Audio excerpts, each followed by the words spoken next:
मरहबा collection mall, readymade कपड़ों का भरपूर खजाना। Jeans pant, T shirt, cargo pant, night pant, बच्चे और बच्चियों के लिए अच्छे खूबसूरत और उम्दा ड्रेस पर स्पेशल डिस्काउंट। रेडीमेड कपड़ों की खरीदी पर 20% डिस्काउंट। पता याद रखें, जमूर हाई स्कूल मेन रोड, जैतून हजीन मस्जिद के पास, मालदा चौक, मालेगांव। देखिए, सबसे पहले तो मैं मालेगांव के बासिंदों को ईद की मुबारकबाद पेश करता हूं और यह दुआ करता हूं कि उनकी ज़िंदगी में खुशी आए, सुख और शांति आए, देश में अमन कायम रहे, देश में भाईचारा कायम रहे। आपको पता है कि वंचित बहुजन आघाड़ी ने ऑफिशियली मुझे इस हलके से कैंडिडेट के तौर पर डिक्लेयर किया है। मैं आपको बताना चाहता हूं कि मैं धुलिया में 2002 से लेकर के 2004 तक मैंने काम किया है। पूरे धुले डिस्ट्रिक्ट के बारे में मुझे जानकारी है, लोग मुझसे वाकिफ़ हैं, मैं लोगों को जानता हूं। और CA-NRC के मुद्दे पर मैंने अपना इस्तीफ़ा दिया है और उसकी वजह से पूरे मालेगांव के लोग मुझे जानते हैं।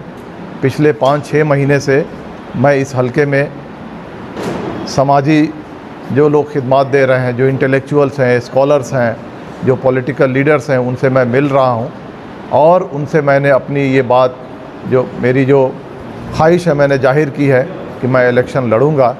और मुझे लगता है कि 24% मुसलमान, 7% दलित, 15% आदिवासी और जो लोअर OBCs हैं, उनका सपोर्ट मिल जाए तो इंशाअल्लाह ताला जीत हमारी होगी। आप पहले कांग्रेस से उम्मीदवारी मांग रहे थे, फिर अचानक वंचित से आ गए। देखिए, ये बात बिल्कुल सही है कि शुरू में मैंने कांग्रेस से उम्मीदवारी मांगी थी, मेरा नाम भी गया था स्टेट हेडक्वार्टर को, लेकिन जब मुझे ये यकीन हो गया कि पूरे महाराष्ट्र से एक भी मुसलमान को टिकट नहीं दिया जाएगा, तब मैंने वंचित से संपर्क किया और वंचित के लोगों ने मुझे बहुत वेलकम किया और उन्होंने मुझे टिकट दिया। धुलिया लोकसभा से वंचित और MIM पिछली मरतबा दोनों ने मिलकर इलेक्शन लड़ा था तो 39,500 मत उनको ही मिले थे। इस बार आप अकेले वन मैन शो लड़ रहे हैं, क्या लगता है आपको, वो आंकड़े से ज़्यादा बाहर जाएंगे आप? देखिए, इसमें पिछले बार के इक्वेशन में और आज के इक्वेशन में ज़मीन आसमान का फ़र्क है।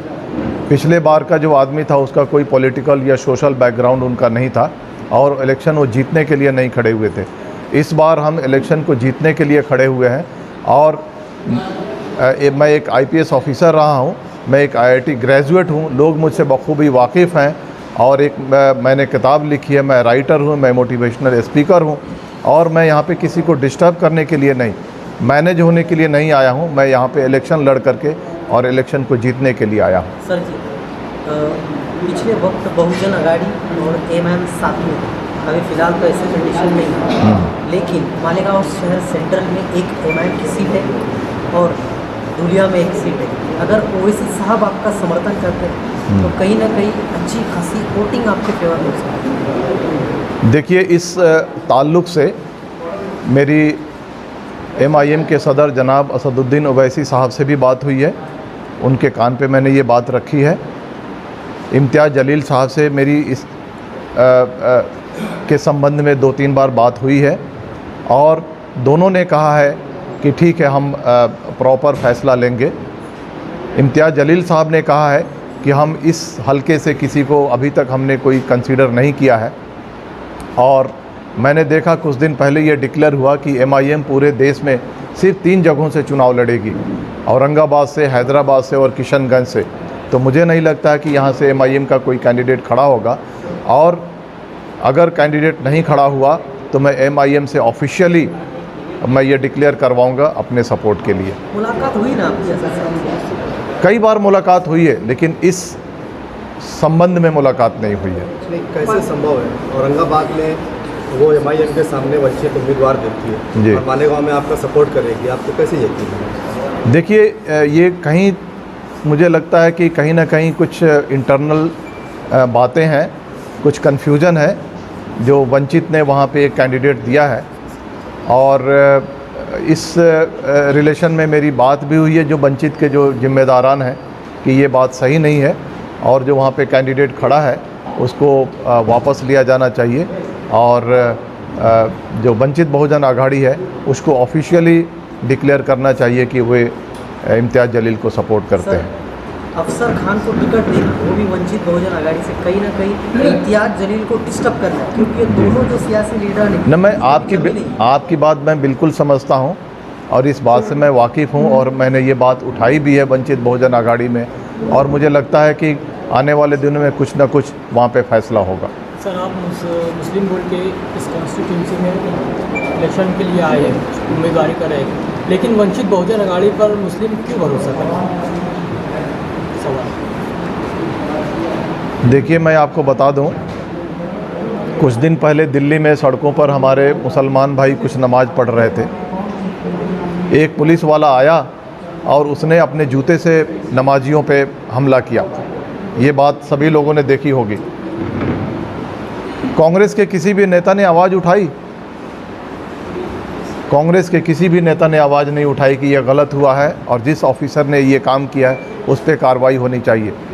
वंचित बहुजन आघाड़ी के राष्ट्रीय अध्यक्ष डॉक्टर प्रकाश अंबेडकर ने कहा कि जिस तरह से पुलिस वाले ने नमाजियों पे जूते से हमला किया है, आप भी बीजेपी और आरएसएस को जूते से मारिए और उनको सत्ता से बाहर कीजिए।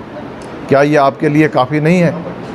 और जब भी आपका मुद्दा आता है, हज़रत पाक सल्लल्लाहु अलैहि वसल्लम के शान में गुस्ताखी की जितनी बातें हुई हैं महाराष्ट्र में, इसमें उन्होंने डिमांड किया है कि इस पे कानून बनना चाहिए। आप गूगल करके देख लीजिए, जब भी मुसलमानों का मुद्दा उठा है, चाहे वो समाजी मुद्दा हो, चाहे वो पॉलिटिकल मुद्दा हो, चाहे वो इक़्तिसादी मुद्दा हो या मजहब का मुद्दा हो या उनके हक़ व हकूक़ के हिफाजत का मुद्दा हो, जब भी मुद्दे उठे हैं तब भी वंचित बहुजन आघाड़ी ने हमेशा मुसलमानों का साथ दिया है।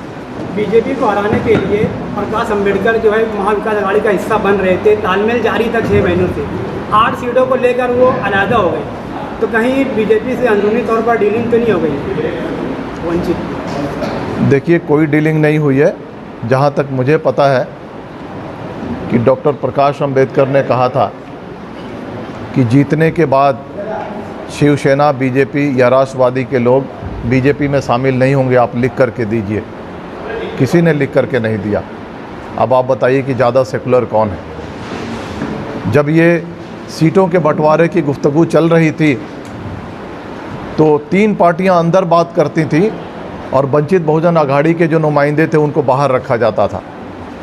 उनसे 2 या 3 मिनट बात की जाती थी। 2 या 3 सीटें उनको ऑफ़र की गई थी और ऐसी सीटें ऑफ़र की गई थी जहां पर आज तक इन पार्टियों ने कोई इलेक्शन नहीं लड़ा है। और वंचित बहुजन आघाड़ी के बारे में तरह तरह के अफवाहें फैलाई गई कि 27 सीट मांग रहे हैं। 27 सीट नहीं मांगे थे। जब शुरुआती मीटिंग हुई थी तो मीटिंग में पार्टियों ने पूछा था कि भाई आप कितने सीटों पे आप काम कर रहे हैं? इन्होंने कहा कि हम 27 सीटों पे काम कर रहे हैं। उसको अफवाह के तौर पे फैलाया गया कि प्रकाश अंबेडकर साहब 27 सीटें मांग रहे हैं। ये बात गलत थी। अगर 4 ही सीट दी जाती, 5 ही सीट दी जाती, उनको सम्मान के साथ दिया जाता, उनको इज्जत के साथ दी जाती और जीतने वाली सीट दी जाती, तो आज वंचित बहुजन आघाड़ी महाविकास आघाड़ी का एक हिस्सा होती। लेकिन ये नहीं किया गया और ये जो हुआ, वंचित बहुजन आघाड़ी आज महाविकास आघाड़ी में नहीं है। इसमें वंचित बहुजन आघाड़ी के कोई दोष नहीं है। दोष शिवसेना का है, दोष कांग्रेस का है, दोष राष्ट्रवादी कांग्रेस पार्टी का है। सर, एक आखिरी सवाल आपसे। जी। आप एक IPS है जी। आप एक जॉब छोड़कर जी राजनीति में, राजकारण में आ रहे हैं। जी। क्या मकसद है?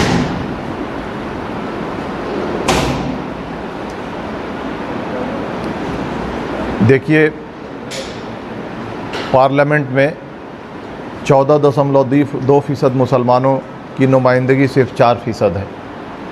हमारे 78 MPs होने चाहिए, आज सिर्फ 24 और 25 पे हम लटके हुए हैं। मैं मुसलमानों को राजनीतिक तौर पर मैं बेदार करना चाहता हूँ और राजनीतिक बेदारी आई तो हर तरह की बेदारी आएगी। मैंने अपने किताब में absent in politics and power में ये लिखा है कि पॉलिटिकल एम्पावरमेंट इज़ की टू ऑल एम्पावरमेंट। अगर सियासी तौर पर अगर मुसलमान मजबूत होता है, सियासी तौर पर अगर वो अपने हक़ और हुकूक हासिल करता है, तो बाकी चीज़ों पर ज़्यादा काम करने की ज़रूरत नहीं है। मैं चाहता हूं कि मैं यहाँ पे आने के बाद मुसलमानों को जागरूक करूं और मुसलमानों के साथ साथ जो वंचित हैं, वंचित किसको कहा जाता है? डिप्राइव्ड को कहा जाता है। यानी आपका हक है, आपको राइट्स मिले हैं, लेकिन वो चीज़ें आपको नहीं दी जा रही हैं, आप वंचित हैं। तो वंचित में मुसलमान हैं, वंचित में आदिवासी हैं, वंचित में दलित हैं, वंचित में हमारे ओबीसी भाई हैं। 52% आबादी है हमारे दलित ओबीसी भाइयों की, लेकिन उनको 27% रिजर्वेशन दिया जाता है। हम बार बार मांग करते हैं कि पूरे नेशनल लेवल पे जाति जनगणना होनी चाहिए और आबादी के हिसाब से हमारे सारे ओबीसी भाइयों को आरक्षण मिलना चाहिए। और सिर्फ नौकरी में आरक्षण नहीं मिलना चाहिए, तो उनको तालीम में भी आरक्षण मिलना चाहिए, उनको राजनीति में भी आरक्षण मिलना चाहिए। जिस तरह से आरक्षण आज दलित और आदिवासी भाइयों को मिलता है, सेम रिजर्वेशन हमारे ओबीसी भाइयों को मिलना चाहिए। तो जो वंचित हैं, ओबीसी हो, दलित हो, आदिवासी हो, मुसलमान हो, गरीब हो, किसान हो, उन सब के लिए मैं काम करना चाहता हूँ।